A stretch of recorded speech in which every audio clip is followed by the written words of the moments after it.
امیدوارم که عالی باشین. سمیه صادقی هستم. امروز رفته بودم توی یکی از ساحل‌های تورنتو کانادا برای قدم زدن و همین جوری که داشتم قدم می‌زدم یه چیزی توجهمو جلب کرد. بچه‌هایی که کنار ساحل نشسته بودن و ساعت‌ها با شن و ماسه و اون بیل و بیلچه‌ای که همراهشون بود مشغول بودن، بدون اینکه بخوان در واقع برن سراغ مامان باباهاشون. و حالا مامان باباهایی که داشتن ریلکس میکردن، شنا میکردن، گفتگو میکردن، کتاب میخوندن یا هر کار دیگه‌ای که میکردن. توجهم جلب شد، دوربین رو گرفتم دستم، وایستادم جلوی چند تاشون و گفتم ببینم که تا چند دقیقه اینا تکون نمیخورن. دوربین یه چیزی هلوهاش 10-20 دقیقه دست من بود و این بچه ها مشغول بودن همینطوری برای خودشون.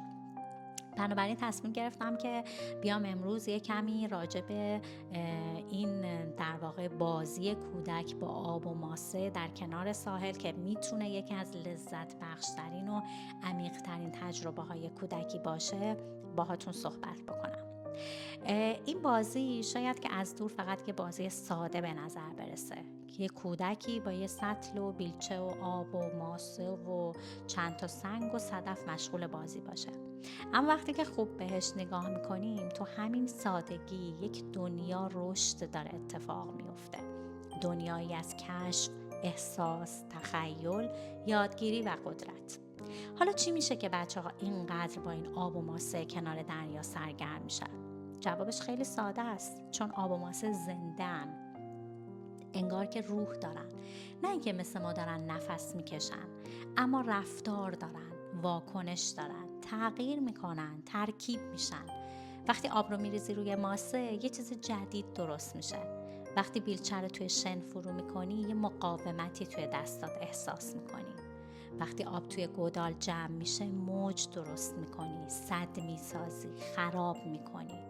و این یعنی این که کودک احساس میکنه که قدرت داره، اثرگذاره، خالق شده. و اینجا دقیقاً اون جاییه که حیطه های مختلف رشدی کودک یکی یکی دارن درگیر میشن. حالا میخوایم یکم براتون توضیح بدم که این حیطه های رشدی که داره توی این بازی کودک اتفاق میفته چی است. رشد حسی حرکتی کودک داره فعال میشه.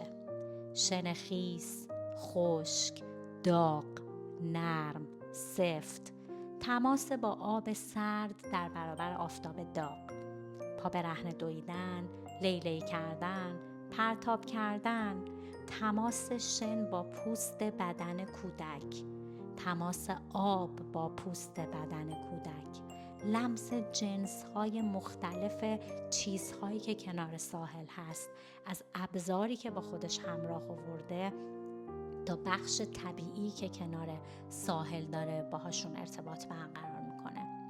همه اینا تجربه های حسی خارق العاده است که پایه رشد مغز و تنظیم عصبی کودک رو شکل میده.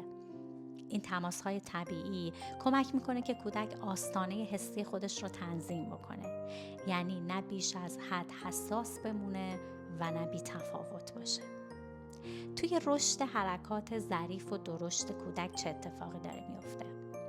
برداشتن صدف، فشار دادن ماسه، ساختن قلعه، کشیدن خطوط با انگشت، همه اینها باعث تقویت عضلات کوچیک دست میشه و همزمان دویدن، پریدن، بیل زدن، ریختن آب باعث رشد عضلات درشت بدنش میشه. در واقع کودک ناخودآگاه داره یه جور ورزش طبیعی و کامل رو انجام میده، بدون اینکه کسی بخواد بالا سرش باشه و بهش بگه که چیکار بکن چیکار نکن، چیکار باید بکنی چیکار نباید بکنی. اما مورد سوم، رشد شناختی کودک. ساحل برای کودک یک آزمایشگاه آزاده. کودک آزمایش میکنه، پیش بینی میکنه، میسازه، خراب میکنه. مثلا وقتی میفهمه اگه ماسه خشک باشه نمیچسبه، ولی با آب قشنگ میتونه یه قلعه توپ درست بکنه و باهاش حال کنه. یا اینکه وقتی توی گودال آب بریزه و بالاخره این آب از یه گوشش بیرون میزنه، این یعنی پایه‌های علمی، فیزیکی و حتی ریاضی به شکل حسی در حال شکل گیری‌اند. و وقتی وارد دبستان میشه همه اینها توی حافظش هستن و باهاشون معادل سازی میکنه، براش تداعی میشه و خیلی راحت مفاهیم پایه‌های علمی رو میتونه یاد بگیره. مسئله بعدی تقویت رشد تخیل و خلاقیت کودک با ماسه های آشپزخونه درست میکنه، از صدف‌ها بشقاب میسازه و با آب دریا سوپ میپزه، یه قلعه درست میکنه و خودش میشه شاه یا پرنسس قصه اون قلعهش. با یه چوب ساده که میتونه عصا باشه، چوب جادو باشه یا میله پرچمش باشه، میره تو دنیای خیالات خودش و قصه خودش رو میسازه. بازی ساحلی بدون اسباب بازی‌های تجملاتی خودش بهترین زمین خلق دنیاست. بهترین دنیای قصه بچه‌ها رو میسازه. و اما مورد بعدی، رشد هیجانی روانی کودک. آب و ماسه یه خاصیت عجیبی دارن. آرام بخشن. حتما خودتون تجربهش کردین. مثل شنبازی توی تراپی که کودک با لمس و جابجا کردن ماسه احساساتش رو تنظیم میکنه. با خراب کردن قلعه شاید خشمش رو داره کنترل میکنه و تخلیه میکنه. با ساختن یه چیز زیبا احساس افتخار پیدا میکنه. حتی با موجایی که میان و ساخته هاشون رو میبرن مفهوم رها کردن و پذیرش تغییر رو تجربه میکنه. بی صدا، بی کلاس درس، بدون باید و نباید، اما عمیق و پایدار. اما رشد اجتماعی کودک در کنار ساحل چجوری اتفاق میفته؟ اگه با خواهر، برادر، دوست یا بچه‌های دیگه باشه، نقش گرفتن، نوبت دادن، تقسیم منابعی که داره مثل آب و سطل و شن و بیل و بیلچش، همکاری برای ساختن یه خندق بزرگ، همشون باعث میشن که کودک مهارت‌های اجتماعی یاد بگیره. در واقع کودک داره تمرین میکنه بدون اینکه دفتر و مداد و تخته و معلمی کنارش باشه. اونجایی که من وایستاده بودم هیچ کدوم این 3 تا بچه‌ای که میان و میرن و حتی یک کودک دیگه‌ای که بهشون اضافه میشه فامیل نبودن با هم دیگه. هر کدومشون از یه ور ساحل اومدن با هم دیگه جوین شدن و شروع کردن به بازی کردن. پس تعاملات اجتماعیشون هم داره شکل میگیره.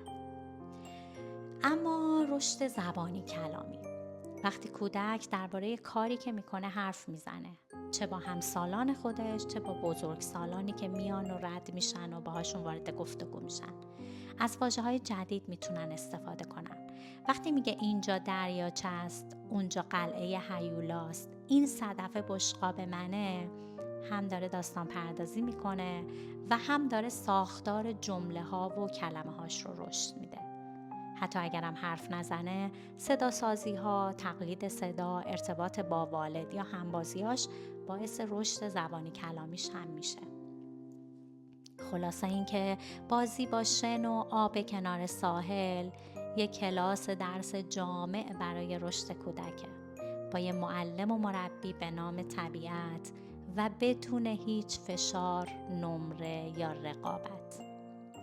دفعه بعدی که کودک کنار دریا مشغول میشه، به جای فکر این که فقط داره وقت میگذرونه، بدون که مغزش داره سیم کشی میکنه، قلبش داره آروم میشه و زندگیش داره عمیق‌تر و پربارتر